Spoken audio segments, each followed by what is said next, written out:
اس کا جو وہ اگر وہ سپر پاور ہے اس کا سافٹ امیج دنیا کے لیے ضروری ہے، اور اگر وہ سافٹ امیج رکھتا ہے تو ڈیفینیٹلی دنیا اس کی طرف اٹریکٹ ہوگی۔ اس کی اگزامپل اگر ہم امریکہ سے لیتے ہیں، دیکھیں کہ اگر آپ لوگوں کو ویزا یا پھر کوئی ایسی چیز اپرچونٹی ملے کہ آپ نے امریکہ اور چائنا میں کسی ایک کنٹری کو سلیکٹ کرنا ہے، میرا نہیں خیال پڑتا کہ آپ کبھی بھی چائنا جانے کے خواہش مند ہوں گے۔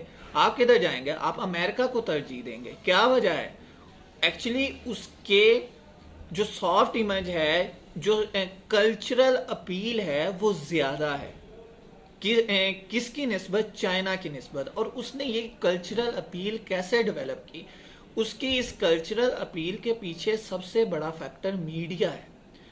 ایکچولی اگر ہم دیکھیں امریکہ کے پاس ابھی کرنٹ ورلڈ سینیریو کے اندر ڈفرینٹ کائنڈ کے میڈیا کے چینلز ہیں جو اس کا soft image through out world portray کر رہے ہیں، اس کا امیج ظاہر کر رہے ہیں دنیا کو کہ بھئی میں سافٹ امیج ہوں اور تم لوگ اپنے مسائل لے کے میرے پاس آؤ، میں آپ لوگوں کے مسائل حل کروں گا۔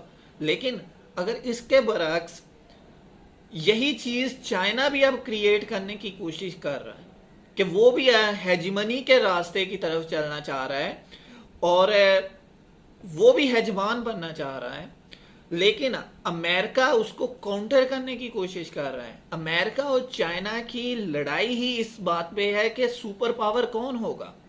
اور یہاں پر ایک بہت ہی امپورٹنٹ کویسچن اور ہے کہ ایک کوٹیشن ہے، the world is moving from unipolarity toward bipolarity, کہ جو دنیا ہے وہ یونیپولر ورلڈ سے بائی پولر ورلڈ کی طرف موو کر رہی ہے۔ یونیپولر کیا ہوتا ہے؟ بائی پولر کیا ہوتا ہے؟ یونیپولر ہم ایسے کنٹریز کو کہتے ہیں، بیسیکلی ایسے سسٹم کو کہتے ہیں جس کے اندر ایک سپر پاور ہو، باقی سب لوگ اس کے متحد ہوں، صرف ایک ہی ہو، لیکن اس کو کنفرنٹ یا اس سے لڑائی کرنے کی کسی کی ہمت نہ ہو۔ لیکن ہمارے پاس دوسرا سسٹم ایسا آتا ہے جس میں بائی پولیرٹی ہوتی ہے اور ایک ملٹی پولیرٹی بھی ہوتی ہے جس میں بہت ساری پاورز ہوں، اور ملٹی پولیرٹی ایسا سسٹم ہے جس کے اندر بہت ساری پاور ہوں، لیکن آپ کے پاس جس وقت بائی پولیرٹی آتی ہے، بائی پولیرٹی ہوتی ہے کہ آپ کے پاس دو سپر پاورز ہوں، اور the world is moving from unipolarity towards bipolarity, کہ دنیا موو کر رہی ہے یونی پولر ورلڈ سے بائی پولر کی طرف۔ وہ کیسے؟ دیکھیں ہمارے پاس سب سے پہلے امریکہ سپر پاور تھا، 1945 کے بعد امریکہ سپر پاور کے بننے کے راستے پر چل پڑا تھا، لیکن الٹیمیٹ جو سپر پاور بنا تھا وہ آلموسٹ 1990s میں بنا تھا، 1980s میں آئی تھنک۔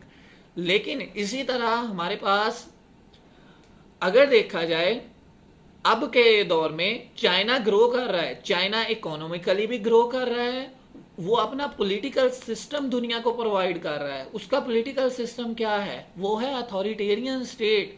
اتھارٹیرین اسٹیٹس کیا ہوتی ہیں؟ اتھارٹیرین اسٹیٹس ایسی اسٹیٹس ہوتی ہیں، مثال کے طور پہ اس کے اندر ایک الٹیمیٹ پاور ہوتی ہے، باقی سارے اس کے متحد ہوتے ہیں، جیسے شی جن پنگ ابھی وہ پریزیڈنٹ ہے، الٹیمیٹ پاور کون ہے؟ اس ملک کی پریزیڈنٹ، لیکن باقی سارا کنٹری اس کے حکم کی تعمیل لائے گا۔ لیکن ڈیموکریسی ایسا سسٹم ہے، جمہوریت ایسا سسٹم ہے جس کے اندر ڈویژن آف پاور ہوتی ہے، کہ ڈویژن آف پاور کہ ایک آدمی اکیلا پراپر باڈی نہیں ہوتا دنیا کا سسٹم چلانے کے لیے، ملک کا سسٹم چلانے کے لیے، اسی کا آرڈر فالو نہیں کیا جاتا، اس پہ چیک اینڈ بیلنس سسٹم ہوتا ہے۔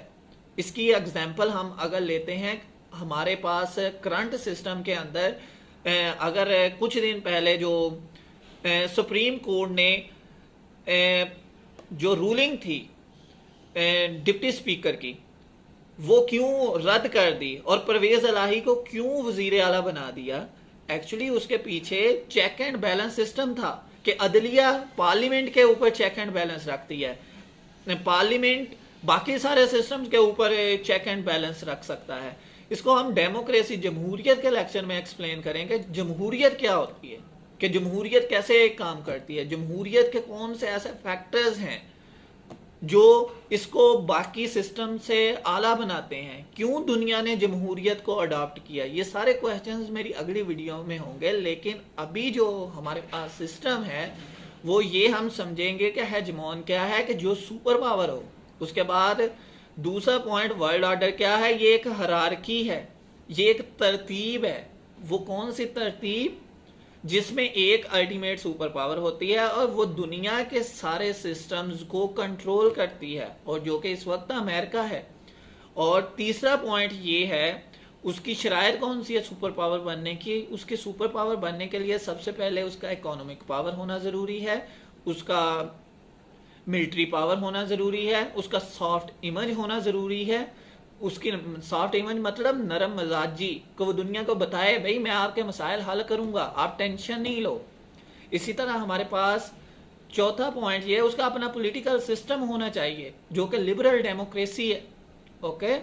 اسی طرح ہمارے پاس لاسٹ آخری پوائنٹ یہ ہے کہ یونی پولیرٹی سے دنیا بائی پولیرٹی کی طرف موو کر رہی ہے، کہ یونی پولر ورلڈ ایک سپر پاور سے دنیا دو سپر پاورز کی طرف جا رہی ہے، اور جب یونی پولیرٹی سے بائی پولیرٹی کی طرف موو کرے اس کے کچھ نتائج، سنگین نتائج ہو سکتے ہیں۔ مثال کے طور پہ یہ جو یونی پولیرٹی سے بائی پولیرٹی کی طرف موو کرنا ہے، اس کی وجہ سے سب سے بڑا مسئلہ ایک نئی جنگ ہو سکتی ہے، اور اس کے پیچھے ایک سوشل سائنس کا لا ہے جسے ہم تھیوسیڈائڈ ٹریپ کہتے ہیں، کہ تھیوسیڈائڈ ٹریپ کے نتیجے میں یہ ہوتا ہے جب دو سپر پاورز، ایک الٹیمیٹ سپر پاور جو کرنٹ سینیریو کے اندر سپر پاور ہو، وہ لڑے کس سے یا اس کو چیلنج کرنے کے لیے ایک دوسری سپر پاور آ جائے، تو ان کا نتیجہ یہ ہوتا ہے کہ یا تو پاور ٹرانزیشن بالکل پیسفلی طریقے سے ہوتی ہے کہ ایک اپنی پاور دوسرے کو دے رہے کہ بھی آج سے تم سپر پاور ہو، لیکن